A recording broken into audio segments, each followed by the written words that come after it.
As someone who grew up poor, this is one book that I wish I read early on in life. You see, I discovered pretty on in life that I didn't want to live the life that my parents had, and so I decided to start studying how to become financially free. This is a book that, honestly, if I read it at 19, it would have probably changed my entire life's trajectory. But you're in good luck because I am going to be sharing with you 10 lessons from this book called Psychology of Money by Morgan Hounsel. This book is amazing. It has so many stories, and I see why it is one of the best sellers when it comes to personal finance. But it has so many stories that are super relatable, and I'm also going to be sharing you my own key takeaways and how I relate this to my own life. So buckle up and welcome. Now, the first thing is, have you ever heard someone say money doesn't buy happiness? Well, I completely disagree with that. After even reading this book, I'll tell you that one of the things that it says is freedom is the biggest dividend money pays you. So your ability to do what you want, when you want, with who you want, wherever you want is the true feeling. Without feeling miserable is the true wealth, and that's what having enough money buys you. So when someone tells you, yeah, money doesn't buy happiness, all I'm going to say is this: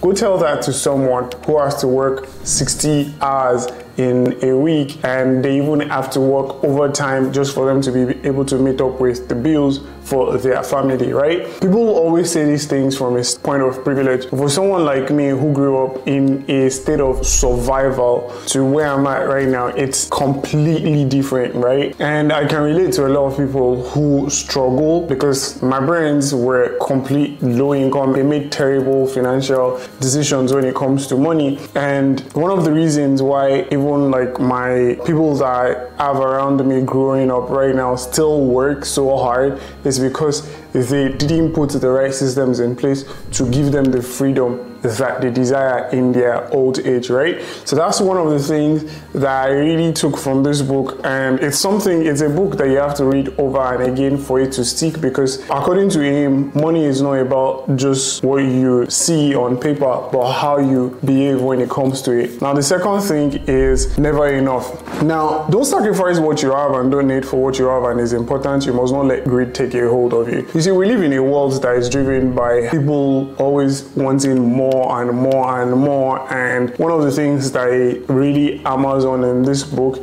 especially in page 41, is on how you shouldn't sacrifice the things that you already have for the things that you don't have but are unimportant, right? You need to stop shifting your goalposts, and this comes from social comparison. We live in a world now on social media where you can see how one person is doing, and it makes you feel less of how you are doing. For instance, let's say you make $100,000 a year. Now, the average median income for the American is $36,000. Matter of fact, you're making triple what the average income earner is making, but because you see someone on social media that is making that same $100,000 in a month, then you feel like shit, you're not doing well for yourself. But in comparison, this is enough money that can last you for your own needs, right? So you must be able to know when enough is enough, and the things that get you wealthy are not the same things that will keep you wealthy. So you must know when what you want out of life, you've attained it, and know when to stop pushing for more.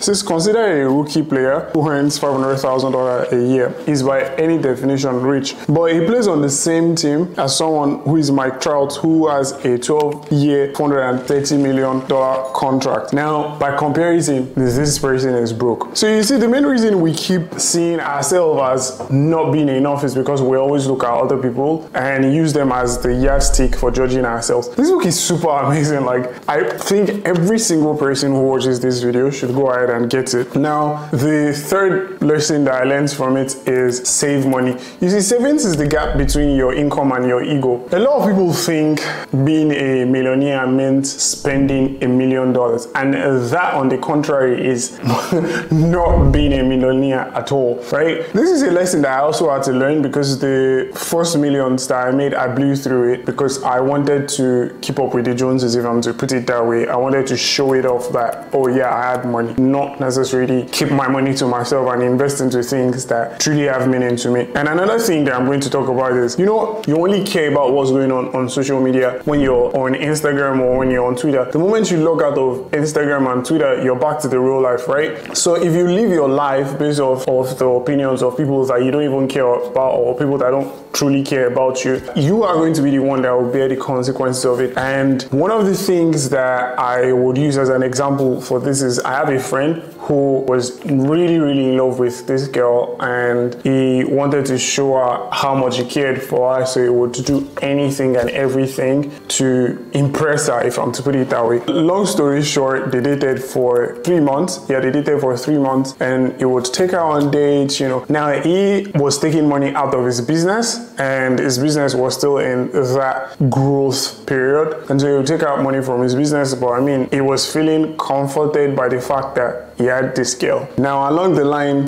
they broke up, and he had to suffer the consequences of his actions, right? Because he wanted to prove to her that he was making money, so he started inflating his lifestyle. You know, he was spending more than he was making, thinking that, yeah, the next month was going to be better than the next. Well, he doesn't have the girl, and he doesn't have enough money now. So all I'm saying is, you must know when to decide that, hey, this is how much I make, this is how much I keep, and this is how much I spend, right? You shouldn't make what you spend more than what you earn, because that deficit is your ego talking. And then the next lesson that he talked about is the man in the car paradox. You see, as someone who drives a fast car, I'm going to say this. In the beginning, when you get a car that, you know, like a supercar, for instance, you think it is going to buy you the admiration and respect of other people, but in reality, you are the only person that your possession truly impresses. Like, if you live your life because, yeah, you know, you want to get a car, you're going to spend $100,000, $150,000 on a car just to earn people's respect and admiration, you'll be shocked that the only reason people pay you attention when you drive by in that car is not because they are looking at you, they are looking at the car and they are imagining themselves in those cars. So if you are caught into this lifestyle of overinflating your means just to impress other people, you'll be shocked that they don't really care as much as you think. It is your actions, how kind you are, how respectful you are as a person, and how you treat other people that will determine how they treat you, right? So you shouldn't buy into this idea of the materialistic. I mean, you can indulge in retail therapy for all I care. You can indulge in buying things, but only buy things because they make you happy, not necessarily because you're buying it to impress other people, to make them feel some type of way about you. No one really is impressed about your material possessions as much as you are. So your attitude is what gets you admired. Now, another thing that it talks about that I really believe I relate to is where he mentioned like tails you win. So most of your biggest wins come from small percentages of your actions, right? Now, Warren Buffett is regarded as the best investor of all time, but his biggest success comes from 10 out of 500 stocks he invested in. And this is in page 80. So I'm going to read out to you what exactly he said. So at the Berkshire Hathaway shareholder meeting in 2013, Warren Buffett said he's owned 400 to 500 stocks during his life and made most of his money on 10 of them. Charlie Munger, who is his partner, now followed up. If you remove just a few of Berkshire's top investments, its long-term track record is pretty average. So you see, when we pay special attention to a role model's success, we overlook that their gains come from a small percent of their action. That makes our own failures, losses, and setbacks feel like we're doing something wrong, but it's possible we are wrong or just sort of right, just as often as the masters are. They may have been more right when they were right, but they could have been wrong just as you. It's not whether you're right or wrong that's important, George Soros once said, but how much money you make when you're right and how much you lose when you're wrong. You can be wrong half the time and still make a fortune. People look at me sometimes and they think, oh yeah, you know, I just became successful all of a sudden. But the truth is, I've made so many terrible financial mistakes. And even when it comes to like investing into coaching, consulting, last year I invested hundreds of thousands of dollars into coaching and consulting. And I can tell you, I only got actual value from like 3 out of every investment that I made. Every other investment that I made was like either I wasn't in the right mind frame to execute, or 2, they didn't give me the right resources to execute on what I've learned, or 3, it was just not the right investment for me to make at all, right? But you only have to be right once on a right decision for you to recoup all of the losses that you've taken.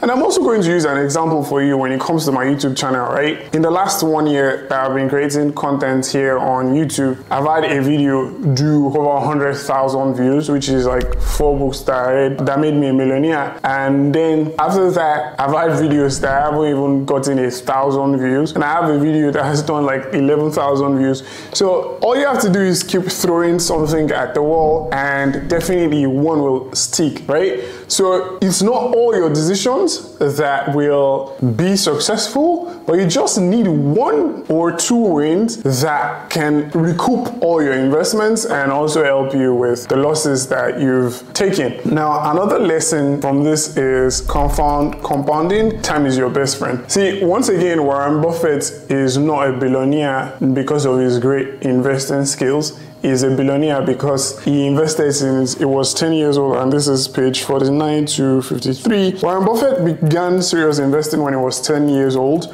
By the time he was 30, he had a net worth of $1 million, or $9.3 million adjusted for inflation. So what if he was a more normal person, spending his teens and 20s exploring the world and finding his passion, and by age 30, his net worth was, say, $25,000. So what would be his rough estimate by the time he's 60? It won't be $84.5 billion. It will be $11.9 million, right? That's 99.9% less than his actual net worth. So the biggest thing that I took away from this is most times we look at where someone is at right now and we're trying to find, oh, what's the strategy, what's the secret, what's the framework behind why they are successful. But in real time, it is time that has been their biggest advantage. For instance, let's look at Marcus Brownlee.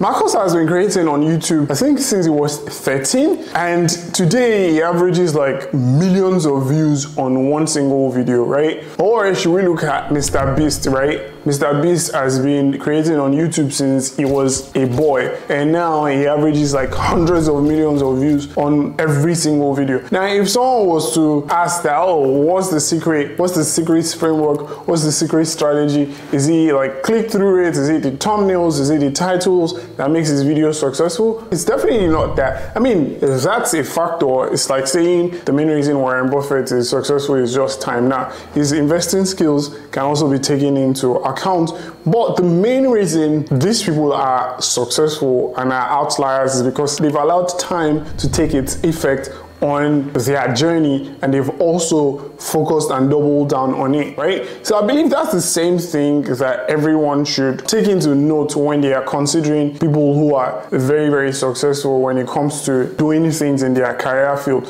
So also when it comes to money, your money that you will make over the next 30 years, if you started investing, say from age 25, how much money you will have by your retirement age is different from someone who started investing when they are 35. And they also compared someone with Warren Buffett. So Jim Simmons, for instance, who's the head of the hedge fund Renaissance Technologies, has compounded at 66% annually since 1988. No one comes close to his record, right? Because even Warren Buffett was only making 22% annually. Now, as of right now, Simmons' net worth is $21 billion. And guess what? He only started investing when he was 50 years old. So he's 75% less rich than Warren Buffett. And the only reason is 40 years. Warren Buffett has been investing since he was 10 years old. This guy started investing when he was 50. So despite the fact that Simmons was generating insane track record, which is 3 times what Warren Buffett was generating, or because Warren Buffett has had 40-year advantage over him, is more successful than he is. So time can be your best friend and can be your worst enemy. Also myself, like I started business when I was 15, so I've made a ton of mistakes in the last 10 years. I'm 25 now, and I made a ton of mistakes within then and now. But if someone were to compete with me in B's, I've sold physical products, I've sold digital products, I've been in the service business, right? So I understand all 3 aspects of selling businesses. And if someone were to just start with me right now and they are 25, I already have a 10-year advantage above them. So you must understand that time can be your best friend if you utilize it properly. And which brings me to the next lesson, which is luck and risk are 2 seductive twins. So I'll go to page 27 for this. The same chances Bill Gates had at becoming a billionaire and attending the only high school with a computer is what his friend Kent Evans had at dying on a mountaineering accident before graduating high school. So there was a 1 in a million chance that Bill Gates was going to attend Lakeside School, right? So Lakeside School in Seattle was the only school that had a computer as at when Bill Gates was a young boy. Now in 1968, there were roughly 303 million high school age people in the school, according to the UN, and about 18 million of them lived in the US. Now, out of all these people, only 300 end up at Lakeside School. So imagine, out of 303 million, the chances of being in Lakeside School was 0.001%, and Bill Gates happens to be one of them. So 300 out of 303 million people, right? Kent Evans was also a smart kid. He was really smart, equally as smart as Bill Gates, but he died in a mountaineering accident. And get this, every year there are around 3 dozen mountaineering deaths in the United States. The odds of being killed on a mountain in high school are roughly 1 in a million. So the same luck that brought Bill Gates the wealth that he has is also the same way risk. Kent Evans experienced the risk of dying as at the same time. So luck and risk are both the reality that every outcome in life is guided by forces other than individual effort. They are so similar that you can't believe in one without equally respecting the other. They both happen because the world is too complex to allow 100% of your actions to dictate 100% of your outcomes. One of the things that I find funny is, you know, when we are always talking about other people, we say, oh, they got lucky. And when we talk about ourselves, we're like, well, life happened to us, right? So he says, when judging others, attributing success to luck makes you look jealous and mean, even if we know it exists. And when judging yourself, attributing success to luck can be too demoralizing to accept. So this book is so good because when I think about it, it's easy for people to just ascribe you to being lucky when you're successful, right? Like you can be putting in the work for years and then suddenly Mother Luck shines on you and boom, because I believe luck is preparedness meets an opportunity, and that's when people call you lucky. But no one sees the night you've put in, no one sees the risk that you've taken on. For instance, I left Nigeria to move to Dubai when I had everything in Nigeria to completely start all over here in Dubai, and I had no idea of what to expect, and here I am 4 years later, and who would have thought? But all I'm saying is luck and risk are 2 important factors in our life, and I feel like the main reason most people are unsuccessful in life is because they would rather hope than actually take action and, you know, take on a little bit of risk, right?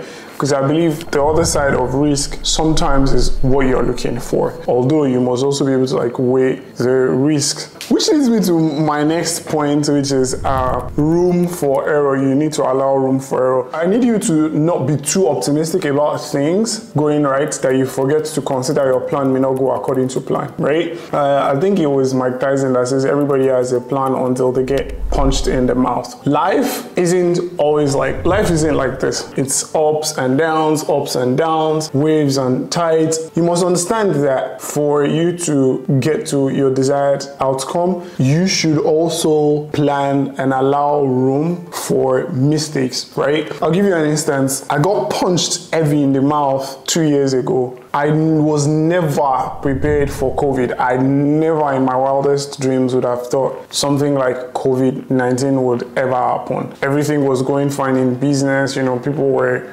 willing to pay money for consulting, people were willing to pay money for offers, and then boom, COVID came and everything just went crazy. People were stuck at home, you couldn't meet with family, you know, new laws were made. It just affected everything I knew in business, because by the time the 2008-2009 depression happened, I was still a boy, so I barely knew anything about preparing for a recession or anything. But if I was prepared, I would have been able to stomach it a lot more than I was able to. I mean, I was able to navigate through it. But that just goes to show you that you always have to plan that sometimes things may not go according to plan, and you must be willing and you have to be okay with that. Whenever you're planning, you know, for things, do not be overtly optimistic. You should have some level of pessimism. In one of the chapters of this book, he also talks about getting wealthy versus staying wealthy. And staying wealthy is a mix of rational optimism plus paranoia.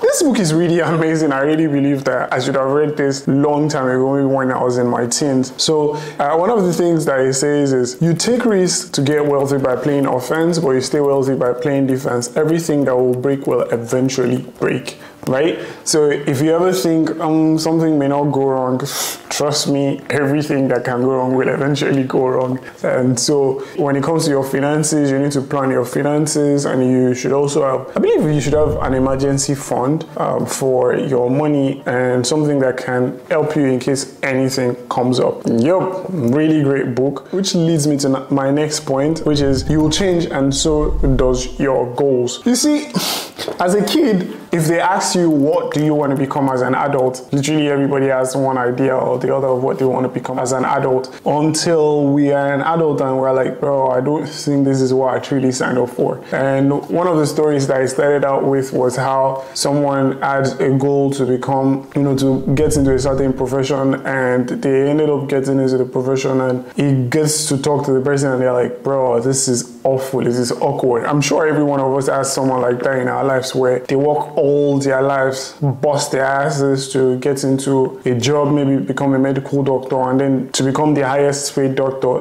they know they have to sacrifice family time, they have to sacrifice their free time just to make enough money to live the life and sustain the life that they want. So at the end of the day, the initial decisions we make is for the people who are going to become, and then when we become that person, we detest the decisions we made initially, right? So yeah, as much as you want to plan long term, you should also be willing to know that some of the things that you plan for won't necessarily become the things that you enjoy. I can say confidently that the man I planned for 5 years ago is not the man I am right now. I mean, there are certain ladies I won't even date. Like, there are ladies that I would be attracted to 5 years ago that irritates me right now. That's another lesson that I learned from this book. So you must be willing to understand that, yeah, you change, and so does your taste and interest change over time. Really great book. Honestly, you should get your hands on this and you have to read it over and again. And that brings me to my last lesson, which is wealth is what you don't see. Whew.